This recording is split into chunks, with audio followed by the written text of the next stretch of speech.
ছাত্ৰ-ছাত্ৰীসকল আজি নৱম শ্ৰেণীৰ সমূহীয়া বৰ্ষিকীয়া পৰীক্ষাৰ বাবে গণিত কিছুমান আৰ্হি চমু প্ৰশ্ন লৈ আহিছোঁ। এই প্ৰশ্নকেইটা অকণমান আলোচনা কৰোঁচোন। প্ৰথম প্ৰশ্ন সুধিছে একে ভূমি আৰু একে সমান্তৰালৰ মাজত থকা দুটা সামান্তৰিকৰ কালিৰ অনুপাত হ'ব। অপশ্যন দিয়া আছে 2:1, 1:1, 1:3, 4:1। একে ভূমি আৰু একে সমান্তৰালৰ মাজত থকা সামান্তৰিকবোৰৰ কালি সমান। আমি যদি ইয়াত চাওঁ ABCD আৰু EFCD এই দুটা হ'ল সামান্তৰিক একে ভূমিৰ মাজত আৰু একে সমান্তৰালৰ মাজত আছে। ইয়াত ভূমি হৈছে DC, গতিকে দুটা সামান্তৰিকৰ কালি সমান। ABCD আৰু EFCD সামান্তৰিকৰ কালি সমান, গতিকে সিহঁতৰ অনুপাত সমান হ'ব, কালিৰ অনুপাত সমান হ'ব। গতিকে ইয়াৰ দুটা সামান্তৰিকৰ কালি সমান হ'ব, সিহঁতৰ কালিৰ অনুপাত হ'ব 1:1। গতিকে বি নম্বৰটো ইয়াৰ শুদ্ধ উত্তৰ হ'ব। 2 নম্বৰ প্ৰশ্ন, যদি x এটা যোগাত্মক বাস্তৱ সংখ্যা হয় আৰু x² 2 হয়, তেন্তে x³ মান হ'ব। আমাক দিয়া আছে x² 2। আমি যদি √2 স্কোৱাৰ কৰোঁ, √2 × √2, তাৰমানে √2 স্কোৱাৰ কৰিলে 2 হ'ব। আমি 2 ঠাইত লিখিব পাৰোঁ এতিয়া √2 হোল স্কোৱাৰ। 2 ঠাইত লিখিব পাৰোঁ আমি √2 হোল স্কোৱাৰ, তাৰমানে স্কোৱাৰ স্কোৱাৰ আমি যদি কাটি দিওঁ x² √2 হ'ব। আমাক কৈছে x³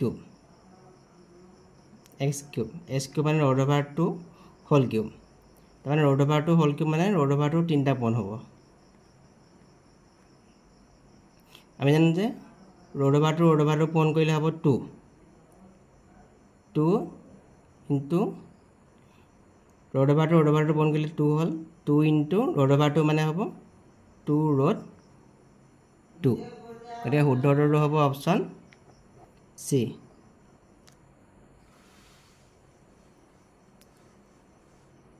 3 নম্বৰ প্ৰশ্ন, তলৰ কোনটো চিত্ৰ একে ভূমি আৰু একে সমান্তৰালৰ মাজত অৱস্থিত? আমি যদি এই নম্বৰটো চাওঁ, ইয়াত ABCD সামান্তৰিক, MNCD এইটো এটা সামান্তৰিক, কিন্তু একে ভূমিৰ মাজত আছে, একে সমান্তৰালৰ মাজত অৱস্থিত নহয়। পিছতো চাওঁ আমি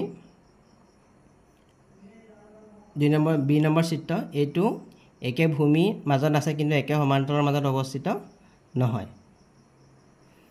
আমি যদি চি নম্বৰটো চাওঁ, চি নম্বৰটো একে ভূমি RS একে ভূমি আৰু একে সমান্তৰাল PQ মাজত অৱস্থিত, একে ভূমি আৰু একে সমান্তৰালৰ মাজত অৱস্থিত। চি নম্বৰটো ইয়াৰ শুদ্ধ উত্তৰ। যদি EFGH ক্ৰমে ABCD সামান্তৰিকৰ মধ্যবিন্দু হয়, তেনে EFGH সামান্তৰিকৰ কালি হ'ব।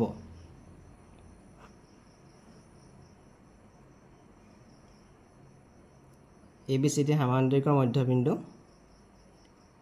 EFGH,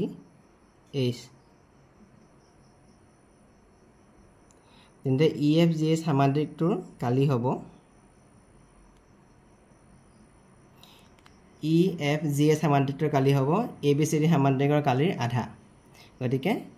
EFGH সামান্তৰিকৰ কালি হ'ব ½ × ABCD কালি, ABCD সামান্তৰিকৰ কালি। ইয়াত বি নম্বৰটো ইয়াৰ শুদ্ধ উত্তৰ হ'ব। 5 নম্বৰ প্ৰশ্ন,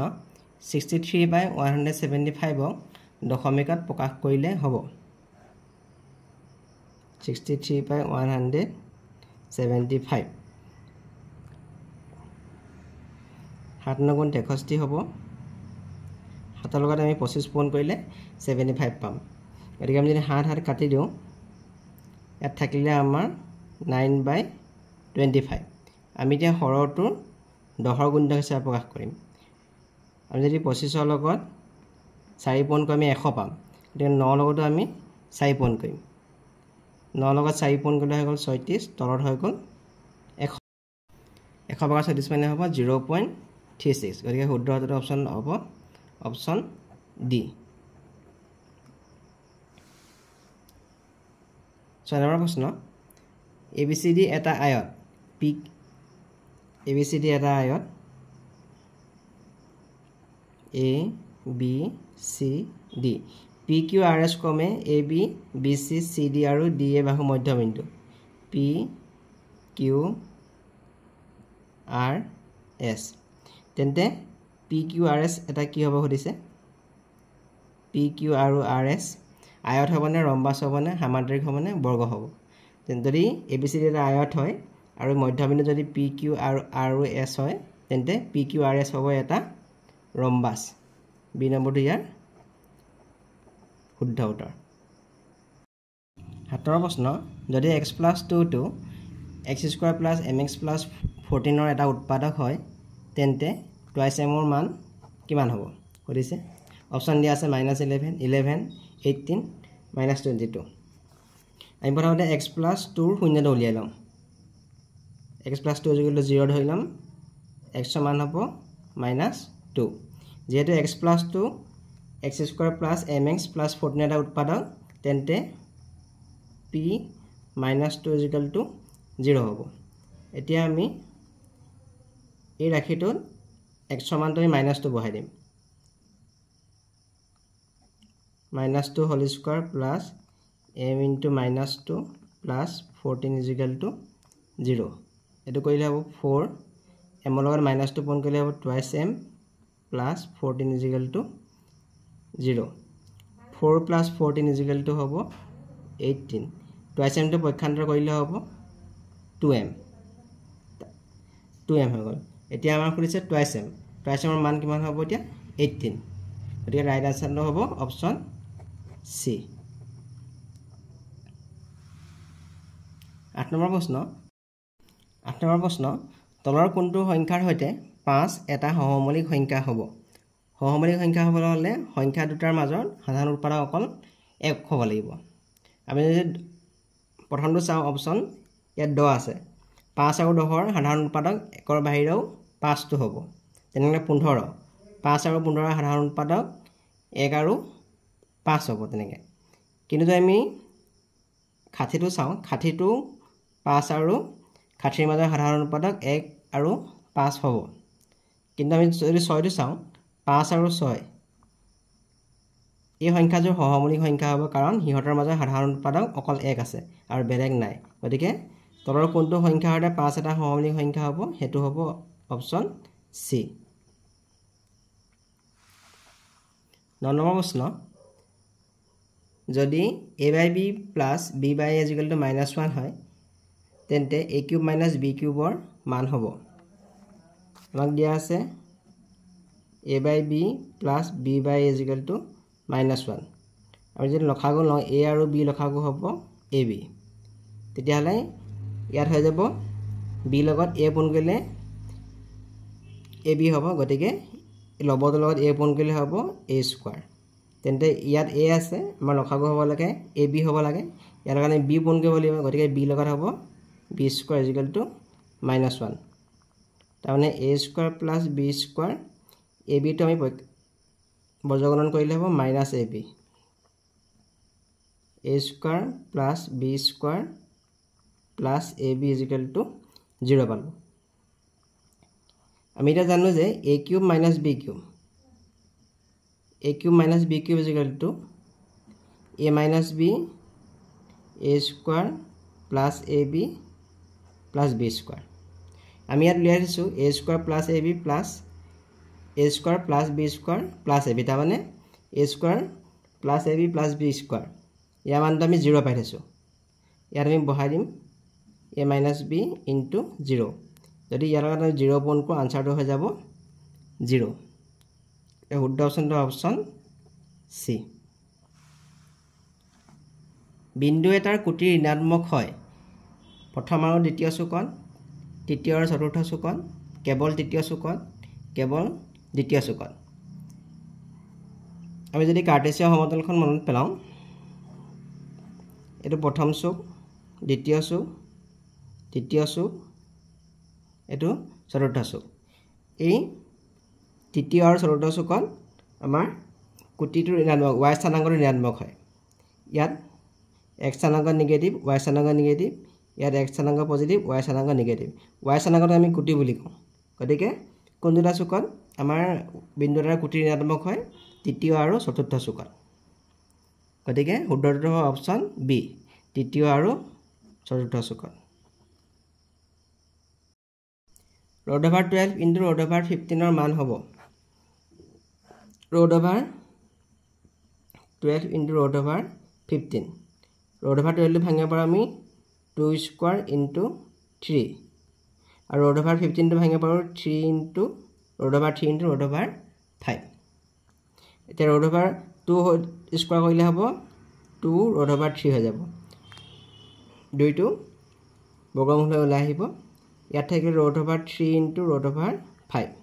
এতিয়া আমি ভাঙি দিও 2 into root over 3 কে ভাঙিম into root over 3 into 5 root over 3 root over 3 root over 3 root over 5 দুটা পূৰণ কৰিলে হ'ব 3 হৈ যাব into root over 5 2 3 গুণ হৈ গ'ব 6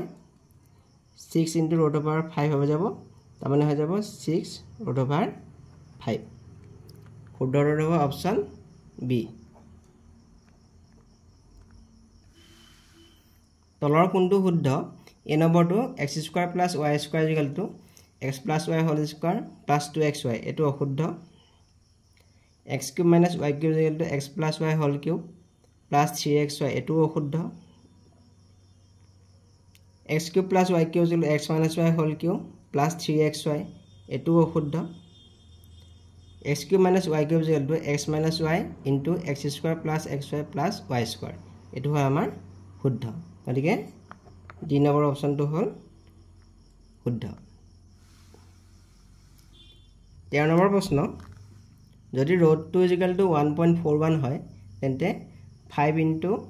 root over 10 ৰ মান হ'ব আমাক দিয়া আছে root over 5 into root over 10 আমি root over 10 টো 5 into 2 কে ভাঙিব পাৰিম তাৰমানে root over 10 মানে হ'ল root over 5 into root over 2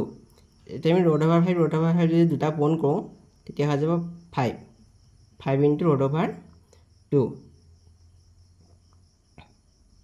আমাৰ root over 2 মান দিয়া আছে 1.41 যদি আমি পূৰণ কৰোঁ পূৰণ কৰিলে হ'ব 7.05 গতিকে শুদ্ধ অপচনটো হ'ব অপচন এ 7.05 14 প্ৰশ্ন যদি x টো 0 তকৈ সৰু হয় y টো 0 তকৈ সৰু হয় তেন্তে xy বিন্দুটো কোনটো চুকত থাকিব আমি উদাহৰণ লৈ লওঁ যিকোনো এটা বিন্দু 0 তকৈ সৰু বিন্দুটো হ'ব তেনবা আমি লৈছো -2 কাৰণ -2 টো 0 তকৈ সৰু আকৌ y টো আমি ধৰি লৈছো তেনবা -3 -3 টো y তকৈ সৰু তাৰমানে x টো y তকৈ সৰু আৰু y টো x টো 0 তকৈ সৰু আৰু y টো 0 তকৈ সৰু আমি উদাহৰণ হিচাপে লৈছো এতিয়া আমি চাওঁ -2 -3 বিন্দুটো -2 -3 বিন্দু কোনটো চুকত থাকিব কাৰ্টেছিয়ান সমতলখনত ইয়াত থাকিব x স্থানাংক পজিটিভ y স্থানাংক পজিটিভ ইয়াত x স্থানাংক নিগেটিভ y স্থানাংক পজিটিভ 3 নম্বৰ চুকত আমাৰ x স্থানাংক নিগেটিভ y স্থানাংক নিগেটিভ চতুৰ্থ চুকত আমাৰ x স্থানাংক পজিটিভ y স্থানাংক নিগেটিভ এটো প্ৰথম চুক এটো দ্বিতীয় চুক এটো তৃতীয় চুক এটো হ'ল চতুৰ্থ চুক এতিয়া আমাৰ x স্থানাংক নিগেটিভ y স্থানাংক নিগেটিভ কোনটো চুকত থাকিব তৃতীয় চুকত গতিকে শুদ্ধ অপচন ডি তৃতীয় চুকত থাকিব বিন্দুটো 15 নম্বৰ প্ৰশ্ন -7 4 বিন্দুটো y অক্ষৰ পৰা লম্ব দূৰত্ব হ'ব 7 একক 4 একক -7 একক 11 একক -7 4 বিন্দু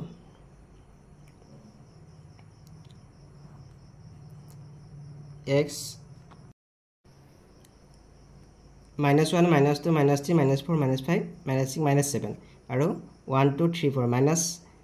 -7 4 বিন্দুটো হৈ গ'ল এটো ধৰিছো আমি -7 4 বিন্দুটো হৈ গ'ল ইয়াত গতিকে y অক্ষৰ পৰা লম্ব দূৰত্ব এডাল y অক্ষ আছে y অক্ষৰ পৰা লম্ব দূৰত্ব বুলিলে আমি এইখিনি দূৰত্ব বুজাম এইখিনি দূৰত্ব কিমান হ'ব 7 একক ইয়াৰ মানটো হ'ব এই নম্বৰটো শুদ্ধ উত্তৰ হ'ব 7 একক জনৰ প্ৰশ্ন 249 স্কয়াৰ - 248 স্কয়াৰ মান হ'ব আমি জানো যে a square - b square = a + b * a - b আমি যদি a হিচাপে 249 ধৰো b হিচাপে 248 ধৰোঁ তাৰ মানটো হ'ব 249 প্লাছ 248 a প্লাছ b আৰু a মাইনাছ b 249 মাইনাছ